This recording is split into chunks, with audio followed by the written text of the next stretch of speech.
प्यारे साथियों, आप सभी का स्वागत है आपके अपने YouTube channel Aftab study classes में। तो आज की इस क्लास में हम लोग बात करने वाले हैं क्लास 12 के लिए। हमारा आज का टॉपिक रहेगा सिंटैक्स। ये 2 नंबर का आता है। जैसा कि आप जानते हैं कि आपका जो पेपर आता है उसमें आपको 4 वाक्य दिए जाते हैं और आपसे कहा जाता है कि आप किन्हीं 2 वाक्यों को करेक्ट कीजिए। सिंटैक्स में क्या करना होता है, हमें वाक्यों को सही करना होता है। वाक्य में जो भी मिस्टेक होती है उसको ठीक करना होता है और आपको 4 वाक्य दिए जाएंगे, कोई 2 वाक्य आपसे सही करने होंगे। ठीक है, इतना काम करना है आपको। तो अगर आप लोग पढ़ाई के प्रति जागरूक हैं और अच्छा स्कोर करना चाहते हैं तो आप लोग वीडियो को बिल्कुल लास्ट तक देखिएगा। अगर आप पढ़ने वाले नहीं हैं तो आप वीडियो छोड़कर भी जा सकते हैं, कोई प्रॉब्लम नहीं है। तो अगर आप लोग अभी हमारे चैनल से नहीं जुड़े हुए हैं और आप लोगों ने अभी तक हमारे चैनल को सब्सक्राइब नहीं किया है तो फटाफट से एक बार चैनल को सब्सक्राइब करें, साथ में बेल आइकन को भी प्रेस कर लें जिससे कि आने वाली वीडियो की नोटिफिकेशन आप तक सबसे पहले पहुंच जाए। तो आइए स्टार्ट करते हैं आज का हम लोग वीडियो। देखिएगा सबसे पहले नंबर 1 पर आपके सामने वाक्य हमारा लिखा हुआ है, पढ़ते हैं। चलिए इसको पढ़िएगा। देखिएगा आपके सामने वाक्य हमारा लिखा हुआ है कि do not insult the poors, ये लिखा हुआ है। इसको क्या करना है, सेंटेंस में करेक्ट करना है। आप जानते हैं जब हम पुअर का बहुवचन बनाते हैं तो केवल द पुअर होता है, पुअर्स नहीं लगाते हैं, ये तो जानते होंगे। तो क्या रह जाएगा इसका होगा कि do not insult, same to same रहेगा। ठीक है, द पुअर इतना हो जाएगा केवल। ठीक है, पुअर्स नहीं, द पुअर, दादी छो चाहे द पुअर इतना हो जाएगा। ओनली आप इसका सिर्फ इतना ही लिखेंगे। ठीक है, ये बात समझ लीजिएगा आप लोग। हाँ, और एक बात बता दें आपको, अगर आप वास्तव में तैयारी को अच्छा सा करना चाहते हैं तो आप लोग कॉपी कलम को साथ में ले लें। पहले आप लोग बाकी को स्वयं बनाएं, जब आपसे ना बने तो आप लोग वीडियो में देखिएगा। ठीक है, अब देखते हैं हम लोग अगला सेकंड नंबर क्या कह रहा है। सेकंड नंबर लिखा हुआ है कि दिस रूम कंटेंस 10 फर्नीचर्स, ये लिखा हुआ है। अब देखिएगा इसका मतलब क्या है कि दिस रूम माने ये कमरा, कंटेंस माना तो रखना, रखता है 10 फर्नीचर्स। देखिए फर्नीचर्स का बहुवचन जो होता है फर्नीचर ही होता है, फर्नीचर नहीं होता है। तो बाकी को कैसे बनाएंगे, इसको लिखेंगे हम लोग कि दिस रूम, कॉपी ले लीजिएगा, प्रैक्टिस कर लीजिएगा उस पर, कि दिस रूम कंटेंस, ठीक है, लिख लिया हमने कि दिस रूम कंटेंस 10, ठीक है, थोड़ा लगा देंगे, pieces, 10 pieces of furniture. Furniture से ये गायब कर देंगे, बस इस प्रकार से वाक्य को बना लेंगे कि this room contains 10 pieces of furniture. आपका वाक्य कंप्लीट हो जाएगा। ठीक है, सिंटैक्स हो गया है इसका। और देखते हैं तीसरा वाक्य आपके सामने आ चुका है कि we have heard many good news today. ठीक है, तो इस वाक्य का सिंटैक्स के लिए आपको क्या करना है इसमें, अब समझिएगा बात। यहाँ पे लिखा हुआ है मेनी, मेनी को देखना है। यहाँ पे इसको मेनी की जगह पे हमें लगाना है। देखिए लिखेंगे हम लोग कि वी हैव हैड, मैंने सुन रखा है, मेरी जगह पे ए lot of, A lot of, इसका मतलब ये होता है मच। ठीक है, गुड न्यूज टुडे, बस हमें ये करना है। क्या करना है कि we have had a lot of good news today, बस आपको इतना कर लेना है। तो मेनी हट जाएगा आपका, यहाँ पे मेनी रॉन्ग है, हमारा हो जाएगा ए लॉट ऑफ। क्या हो जाएगा हमारा हो जाएगा यहाँ पर ए लॉट ऑफ हो जाएगा। ठीक है, समझ हो गया आप लोग इतनी बात को। तो देखिएगा मैंने आपको बताया कि आपको ये भी जानते होंगे पी की practice makes a man perfect. Practice ही जो होती है वो मनुष्य को पूर्ण बनाती है, आप जानते होंगे इतनी बात। अगर आप लोग इतनी बात को जानते हैं तो आप लोग, अगर आपने अभी तक कॉपी को नहीं लिया है तो कॉपी को जरूर ले लें और साथ साथ प्रैक्टिस भी करते चलें। वीडियो को लास्ट तक देखना, अगर आप वास्तव में पढ़ने वाले हैं, बता चुका हूँ पहले ही आपको, छोड़ कर नहीं जाइएगा, लास्ट तक देख लीजिएगा एक बार। अब देखिएगा यहाँ पर अगला लिखा हुआ है कि physics are a difficult subject. आपको मालूम होना चाहिए यहाँ पर कि फिजिक्स जो है हमारा, देखिए ये लगा हुआ है, ये मत समझिएगा बहुवचन है। फिजिक्स एक हमारा सब्जेक्ट है जो कि एक वचन है, तो एक वचन के साथ आ नहीं लगाते हैं हम लोग, पता होगा आपको। क्या लगाएंगे, इज लगाएंगे। तो क्या हो जाएगा कि physics is a difficult subject. समझ रहे हो यहाँ पर, physics is a difficult subject. अब देखते हैं हम लोग अगला। अब देखिएगा हमारा अगला क्या कह रहा है, उसको भी देख लेते हैं, अच्छी तरीके से समझना है इसको। अब देखिए यहाँ पर लिखा हुआ है गलतियाँ जो मिल जाएंगी हमें। देखिए गलतियाँ हमें, देखिए गलतियाँ हैं तो देखनी है हमें यहाँ पर कि I went there in train and came back by foot. अच्छा देखिएगा यहाँ पर, अब बात समझने वाली है। यहाँ पर आप लोगों ने प्रीपोजिशन को अच्छी तरीके से पढ़ा होगा। यहाँ पे देखिए इन ट्रेन लिखा हुआ है, बाई फुट लिखा हुआ है। गलती यहीं पर है, इसको सही से समझना है, हमें अच्छी तरीके से सीखना है। ठीक है, और हमें कुछ भी नहीं करना है, इसको सही सीख लेना है। आपको मालूम होगा जब हम किसी, देखिए हमने ये रेलगाड़ी से यात्रा करें तो क्या लगाएंगे, बाई ट्रेन लगाएंगे। क्या लगाएंगे, बाई ट्रेन लगा लेंगे यहाँ पर। ठीक है। और जब हम पैदल चलते हैं तो ऑन फुट होता है, क्या होता है, ऑन फुट, बाय फुट नहीं होता है, ऑन फुट। हमारी यही मिस्टेक है, बाकी सब सही हो जाएगा। लिख लेंगे हम लोग यहाँ पर कि आई वेंट देयर, इन हटा देंगे, क्या लिखेंगे, by train, and came back, by हटा देंगे, ऑन फुट। ये हमारा करेक्ट हो जाएगा। समझ रहे होगे आप लोग इतना। अगर आप लोगों ने वीडियो को अभी तक लाइक नहीं किया है तो फटाफट से अगर वीडियो को लाइक कीजिएगा, और जो आपके साथी हैं क्लास फेलो हैं पढ़ने वाले साथ में, तो आप लोग वीडियो को उनके पास तक शेयर भी कर दीजिएगा। अगला देखेंगे, the examinations will begin from Monday. ये लिखा हुआ है कि जो एग्जाम है वो मंडे से शुरू होंगे। तो देखिए यहाँ पर बिल्कुल सही लिखा हुआ है, सिर्फ यहाँ पे प्रीपोजिशन गलती है। यहाँ पे फ्रॉम ना आकर क्या आ जाएगा, ऑन हो जाएगा। तो हो जाएगा आपका कि the examinations will begin on Monday, Monday से शुरू जाएंगे। ठीक है, समझ रहे हो कितना। चलिए चलते हैं आगे। देखिए अगला लिखा हुआ है, इसको भी देख लेते हैं हम लोग। कोई प्रॉब्लम वाली बात नहीं है, यहाँ पर अच्छी तरीके से समझते हैं, फिर चलते हैं आगे। आगे है ही किल्ड 2 बर्ड्स, उसने 2 पक्षियों को मार दिया बाय 1 शॉट, एक निशाने के द्वारा। मतलब तो बाय नहीं लगाएंगे यहाँ पर, लगाएंगे विद। ठीक है, विद 1 शॉट, एक निशाने के द्वारा। ठीक है, इतना करना है हमें, यहाँ पे विद लगा लेना है कि he killed 2 birds with 1 shot. एक बार और, जब आपको एक चीज़ समझ में ना आए तो आप डबल की प्रैक्टिस कीजिए, डबल बार, 3 बार 4 बार लिखिएगा, तो आपको बाकायदा अपने आप समझ में आने लगेगा, दिमाग में ये चीज़ें घूमने लगेंगे। ठीक है, आपको सिर्फ और सिर्फ 4 में से सिर्फ 2 करने, आपको पहले बता चुका हूँ मैं कि आप लोगों को 4 बार कर जाएंगे, इसमें से आपको 2 करना होगा। इस वीडियो में लगभग मैंने 35 सेंटेंस रखे हैं, तो आप लोग बिल्कुल लास्ट जरूर देखिएगा। अगला देखिए, अगला आ गया आपके सामने कि he was proud on his work. Proud के बाद हमेशा ऑफ आता है, ना कि ऑन, पता होना चाहिए आपको, ऑफ हो जाएगा। तो he was proud of his work, क्या हो जाएगा, he was proud of his work. देखते हैं अगला 9 नंबर। देखिए आपके सामने लिखा हुआ है यहाँ पर, इसको सही समझना है, हमें सही से देखना है। ठीक है, क्या कहता है, he jumped in the river from the bridge. मतलब क्या है, कूद गया, का नदी में कूद गया। ब्रिज माने होता है पुल, पुल से नदी में कूद गया। जब क्रिया होती है, गति होती है, तो इनकी जगह पे आता है इंटू, तो हो जाएगा ही जम्प्ड इनटू द रिवर, वह नदी में कूद गया फ्रॉम द ब्रिज। मतलब जब कोई गति क्रिया गति अवस्था में कोई चीज़ होती है तब होता है इंटू का प्रयोग, तो ये इंटू का प्रयोग यहाँ पर हो जाएगा। ठीक है, समझ रहे होगे आप लोग यहाँ पर, तो इन हट जाएगा, क्या आ जाएगा, इंटू का प्रयोग हो जाएगा। तो मैं आपको बता चुका हूँ, जैसा कि अगर आपको वीडियो को दोस्तों के पास शेयर करना है, ताकि आप लोग अच्छी तरीके से सीख सकें, समझ सकें बात को, दोस्तों को भी बता सकें इसके बारे में। तो बस इतना काम तो फटाफट से आप लोग कर सकते हैं, इतना काम तो कर दीजिएगा। और 10 नंबर बाकी आपके सामने आज गया है, इसको देख लेते हैं हम लोग। कहता है he was found guilty for murder. तो देखिए ही वॉज फाउंड ऑफ, तो यहाँ पे आ जाएगा ऑफ, फॉर हटकर क्या आ जाएगा, of. He was found of guilty, मतलब क्या हो जाएगा, he was found guilty of murder. For नहीं आता है तो फॉर नहीं आएगा, ऑफ आ जाएगा। समझ रहे हो इतना, इतना तो समझ में आ रहा होगा। आपको बता चुका हूँ, कॉपी बना लीजिएगा, कॉपी पर लिख लीजिएगा, तो इतना काम भी कर लीजिएगा, कॉपी बना लीजिएगा, उस पर नोट कर लीजिएगा। और देखिएगा 11 नंबर आपके सामने आ चुका है, I prefer coffee than T.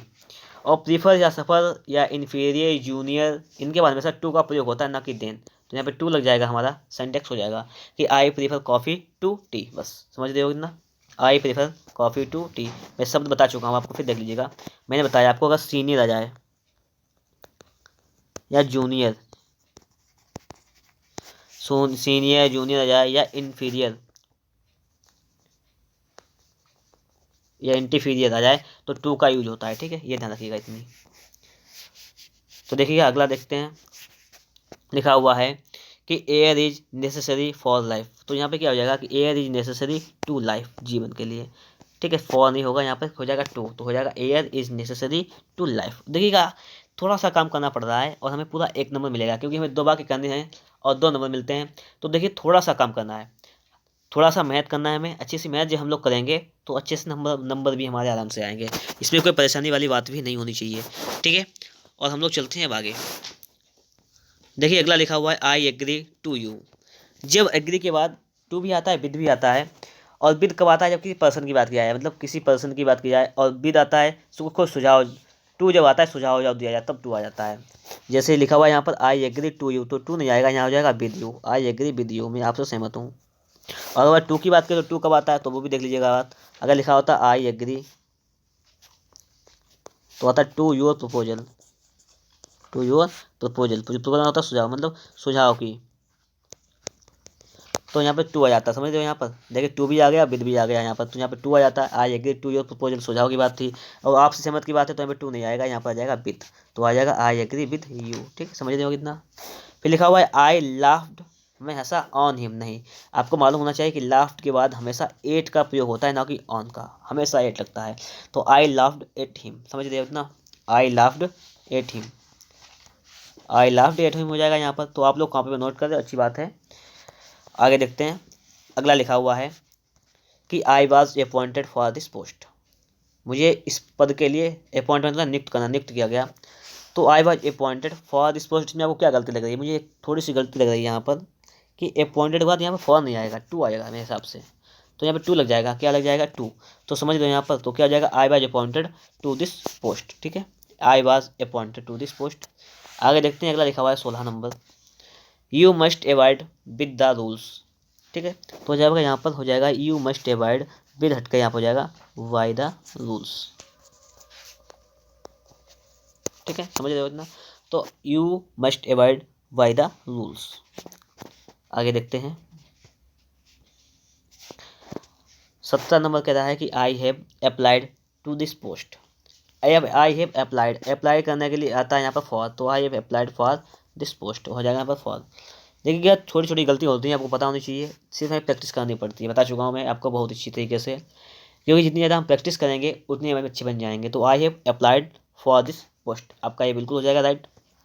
अब देखते हैं, अगला लिखा हुआ है death is preferable from dishonour, मतलब क्या है कि मृत्यु जो है वो डिसऑनर से, डिसऑनर मान होता है, देखिए एक सम्मान होता है ऑनर, और डिसऑनर में सम्मान ना होना, मतलब क्या है, तो मौत जो है प्रेफरेबल, ठीक है उससे। तो प्रेफरेबल के बाद हमेशा टू का प्रयोग होता है, तो हो जाएगा preferable to, death is preferable to dishonest, dishonour, ठीक है। तो आपको ये वाक्य हो जाएगा कि death is preferable to dishonour. समझ रहे होगे आप लोग, इतनी बात तो समझ में आ रही होगी। अब देखते हैं अगला कि it is 7 from my watch, जब देखिएगा समय कहते मतलब है यहाँ पर कि इट इज़ 7 मतलब 7 बज गया है, फ्रॉम माई वॉच, फ्रॉम नहीं होगा यहाँ पर, घड़ी की बात करें तो बाय आ जाएगा, बाय माई वॉच, मतलब मेरी घड़ी के द्वारा कितना बजा गया, 7 बजा है, ठीक है, तो बाय माई वॉच। अगला लिखा हुआ है कि the old man died from cholera, ये लिखा हुआ है कि बूढ़ा व्यक्ति जो कॉलरा से मर गया। एक बात सुनते चलेगा, याद करते चलेगा कि जब किसी की मौत बीमारी से हो जाती है, किससे हो जाती है, बीमारी से, जब किसी की मौत बीमारी से हो जाती है तो प्रीपोजिशन हम टू का प्रयोग करते हैं, किसका प्रयोग करते हैं, टू, नहीं सॉरी टू नहीं, प्रीपोजिशन ऑफ का प्रयोग करते हैं। जब किसी की मौत बीमारी से हो जाती है तो किसका उपयोग करते हैं, ऑफ का। तो the old man died from cholera लिखा, तो फ्रॉम नहीं लगाएंगे, क्या लगाएंगे हम लोग, ऑफ लगा लेंगे। तो हो जाएगा कि the old man died of cholera, कि जो बूढ़ा व्यक्ति था वो कॉलरे से मर गया। फिर आगे लिखा हुआ है 21 नंबर, the postman knocked on the door, ये लिखा हुआ है। अब आपको मालूम होना चाहिए, नॉक मैंने मतलब द पोस्ट मैन डाके ने नॉक में खटखटाया ऑन द डोर, दरवाजे पर। तो देखिएगा नॉक के बाद हमेशा एट का प्रयोग होता है, किसका प्रयोग होता है, एट। तो हो जाएगा यहाँ पर ऑन ना लग के हमारा हो जाएगा एट। तो हमारा क्या वाक्य हो जाएगा कि the post man knocked at the door, मतलब क्या है, पोस्टमैन डाकिए ने दरवाजे पर खटखटाया। समझ रहे हो इतना, इतनी बात तो पल्ले पड़ रही होगी, समझ रहे हो इतना। तो एक बार वीडियो में कमेंट जरूर कर दीजिएगा कि आपको वीडियो कैसा लगा है, अच्छा लगा है या अच्छा नहीं लगा है, क्योंकि अच्छा जब आप यहाँ तक पहुँच चुके हैं तो आपको वीडियो ठीक ही लग रहा हो तो होगा, क्योंकि तब आप लोग यहाँ तक पहुँच चुके हैं। अगर वीडियो अच्छा लग रहा है तो फटाफट से बात कमेंट जरूर कर दीजिएगा, ताकि हमें पता लग सके कि हाँ कैसा लग रहा है आपको, ठीक है। अब देखते हैं अगला, you did not invite him for the dinner, ये लिखा हुआ है, इन्वाइट के बाद आता है टू, तो you did not invite him to the dinner, ठीक है, टू लग जाएगा यहाँ पर, ना कि फॉर लगेगा। तो you did not invite him to the dinner, तुमने उसे डिनर के लिए आमंत्रित नहीं किया, तो यहाँ पे क्या लग जाएगा, टू लग जाएगा। आगे देखते हैं अगला, अगला लिखा हुआ है he is ill from fever, तो देखिए ये लिखा हुआ है he is ill from fever, समझ लो यहाँ पर। तो यहाँ पे क्या आ जाएगा, ही इज इल, सही है बिल्कुल, फ्रॉम नहीं लगेगा, यहाँ पे लग जाएगा बुखार से, मतलब विद लग जाएगा आपका यहाँ पर, विथ फीवर, तुम बुखार से पीड़ित हो, यू he is ill with fever. अगला लिखा हुआ है Ram is reading for 2 hours, ये लिखा हुआ Ram is reading for 2 hours, ये लिखा हुआ है। अब देखिए आपको मालूम है टाइम जी किस में दिया जाता है, जो भी परफेक्ट कॉन्टिन्यूस टेंस होते हैं उसमें दिया जाता है, तो इज नहीं लगेगा, ये तो कॉन्टिन्यूस में आता है, क्या लग जाएगा, हैज़ बीन, तो हो जाएगा Ram has been reading for 2 hours, Ram जो है वो 2 घंटे से पढ़ रहा है, ठीक है, ओके। चलते हैं नेक्स्ट क्वेश्चन पर। अगला क्वेश्चन देखिए आपके सामने आ चुका है। अगला क्वेश्चन कह रहा है कि he said that Vijay has passed, लिखा हुआ है। अब देखिए ही सेड, उसने कहा कि विजय हैज पास्ट, विजय पास हो गया, ये इधर पास्ट का है तो इधर प्रेजेंट में विजय हैज पास्ट, ये गलत हो जाएगा। तो क्या हो जाएगा हमारा, पास्ट में पहुंच जाएगा। पास्ट में पहुंचने का मतलब क्या है कि हेज हटके क्या हो जाएगा, हेड, समझ रहे हो यहाँ पर कि अगर इधर पास्ट है तो इधर भी हमारा ये पास्ट हो जाएगा। ये तो इधर की बात हो गई कि he said that busy had passed. अगर हम अगले वाक्य की बात करें तो उसने कहा कि सी रिप्लाइड, उसने उत्तर दिया that the sun was very hot, सूरज बहुत गर्म था। आपको मालूम है कि देखिएगा, replied the sun was very hot, सूरज जो था बहुत गर्म था। कभी की बात नहीं कही, कल था परसों का कोई टाइम नहीं दिया गया है, तो मतलब ये गलत बात है, सूरज गर्म नहीं था। क्या सूरज कैसा होता है, गर्म होता है। The sun is very hot, सूरज बहुत गर्म होता है। था नहीं, था की बात नहीं, सूरज आज भी गर्म होता है, ऐसा नहीं है कि पहले था। ये यूनिवर्सल तत्व बात है। कैसी बात है, तथ्य, सच्ची बात है, सच्चाई वाली बात होती है तो प्रेजेंट में ही रहती है। तो सी रिप्लाइड, उसने उत्तर दिया दैट की सन इज वेरी हॉट, सूरज बहुत गर्म है। ठीक है, समझ गए उतना। आगे चलते हैं, अगला लिखा हुआ है वॉक केयरफुली, सही से चलो। लेस्ट माने होता है कहीं ऐसा ना हो कि, इसका मतलब होता है कहीं ऐसा ना हो कि,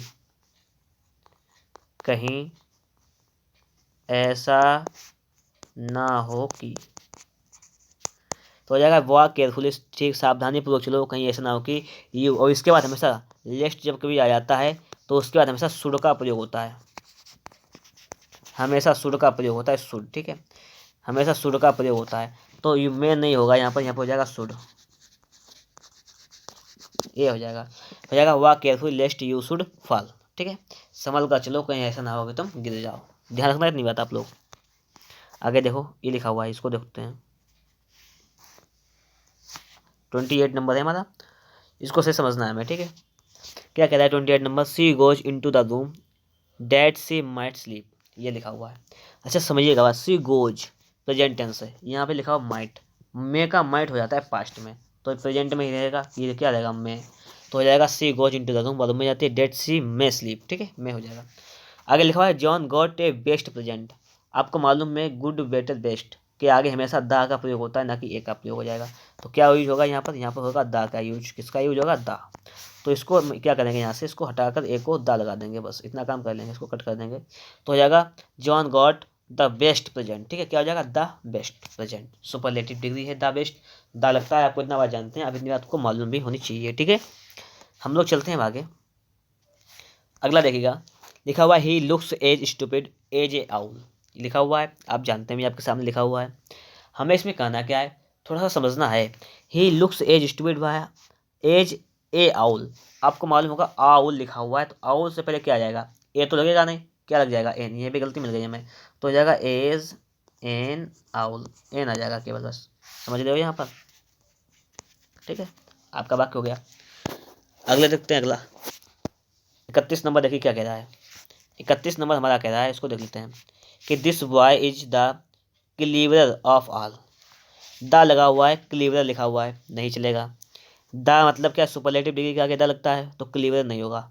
ऑफ ऑल की बात कर, सब में से बात कर रहा है, क्लीवरर होता है कंपैरेटिव डिग्री, इसका मतलब होता है कि दो लोगों की बात करें, लेकिन यहाँ पे सभी के प्रति बात कर रहा है, तो क्लीवरर नहीं होगा।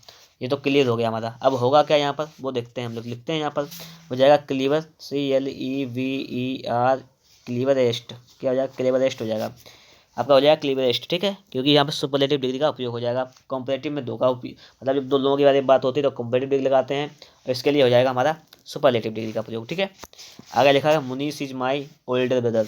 अब देखिए दो चीज़ में दिक्कत रहती है, ओल्डर एल्डर, इसका यूज कब करते हैं, देखिए किसी व्यक्ति के लिए करते हैं ओल्डर का उपयोग, और जब सगे संबंधी की बात करें कि मेरा भाई या सगा रिश्ता की बात करें तो एल्डर का यूज होता है। ठीक है, अपने बड़े के लिए तो एल्डर लगा लेंगे यहाँ पर, बस मतलब क्या है, अपने परिवार की जब बात हो तब लगा लेते हैं एल्डर, और किसी ऐसे पर्सन की बात करें, मतलब हम किसी या किसी चीज़ के बारे में बात करें तो ओल्डर लगा लेते हैं। समझ, इतना अंतर होता है सिर्फ, मतलब परिवार के बारे में बात करें तो एल्डर लगाते हैं, वहाँ की ओल्डर लगा लेते हैं, इतना ही हो जाएगा। तो मुनीस इज माई एल्डर ब्रदर। ठीक है, अगला देखिएगा कि दीज न्यूज आर करेक्ट, तो ये न्यूज की बात जब आती है तो इज लगता है इसके लिए हमेशा, तो दीज नहीं होगा यहाँ पर, हो जाएगा दिस न्यूज, ये है खबर, एक वचन होता है तो दिस न्यूज इज करेक्ट, ये खबर सही है।